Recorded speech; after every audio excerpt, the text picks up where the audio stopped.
which is a huge resource for mental health for girls.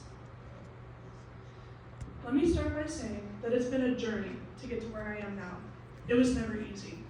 It was the hardest thing I've had to endure for a long time. Let me also say that I'm not cured, nor will I ever be. Being treated does not equal being cured, and while I have been treated well enough to be able to live a fulfilling life again, I still have days where I'm reminded of what I've been diagnosed with. But I don't want you to walk out of here with the mindset of, oh my God, I will never be cured, and this is something that will affect me my entire life. No. Walk out of here with the mindset that yes, there will be difficult days, maybe even weeks, but I have the ability to grow and change. I have that power. I am not defined by my struggles, but by my growth. Repeat after me. I am not defined by my struggles, but by my growth. I'm not defined by my struggles, but by my growth. Growing up, my father was in and out of the picture. He had let his drug addiction and his mental illness take over his life and couldn't be around to take care of or even love his family. I was 7 years old when I saw him for the last time.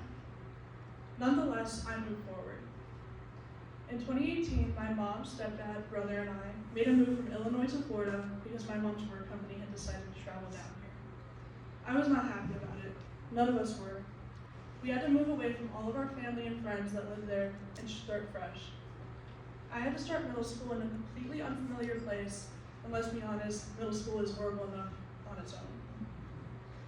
My once loud and proud self slowly began to disappear as middle school went on and was replaced by an isolated and quiet girl. To me, this was the beginning of my mental health journey. I was 13 years old when I was diagnosed with depression and anxiety. I was also 13 years old when I told my mom for the first time that I wanted to die. Dealing with instability at school along with the absence of my father when I felt I needed a male figure the most was detrimental to my mental health. I started therapy and medication to help manage my depression and anxiety, but as the years went on, my health started to decline more and more. My brain couldn't handle the trauma that I've endured throughout my life. I resorted to self-harm and my plans to end my life were becoming more intense.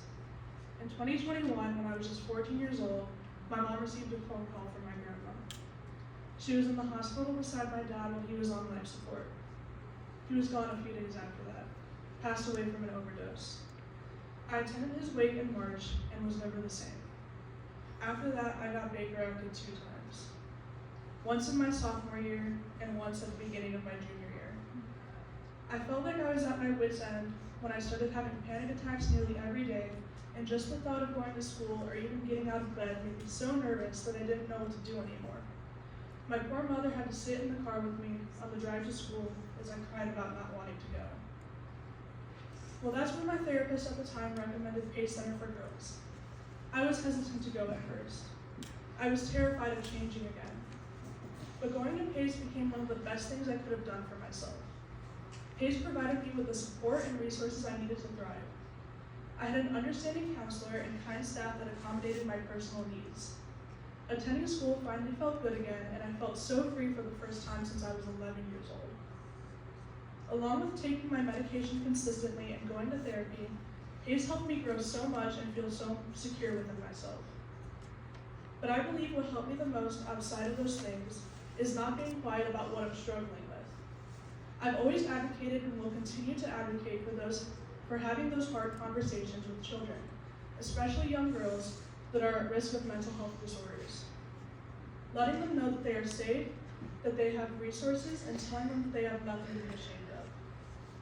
The last thing they want is to feel alone or like a problem that needs to be fixed. As I reflect on my journey, I realize that healing is not a straight path. There are setbacks, moments of doubt, and days when the weight feels heavier than ever. But each step forward, no matter how small, is a victory. I've learned that it's okay to ask for help and that vulnerability is a strength, not a weakness. Sharing my story has not only helped me heal, but has allowed others to see that they are not alone in their struggles. The power of community has made all the difference to me. Surrounding myself with people who understand, support, and uplift me has been a key part of my growth. Whether it's family, friends, counselors, staff, or peers at PACE, having a group of care is so important, It's a reminder that we don't have to face our battles by ourselves. Looking ahead, I want to continue using my experience to inspire change in my community. Mental health awareness and education needs to be prioritized, especially for young people who might not yet have the words or tools to express the struggles they're going through. I want to be a voice that encourages others to seek help, to speak up, and to believe in themselves.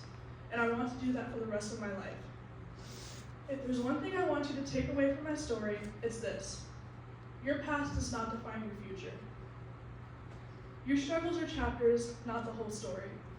You have the power to write new pages filled with hope, strength, and growth.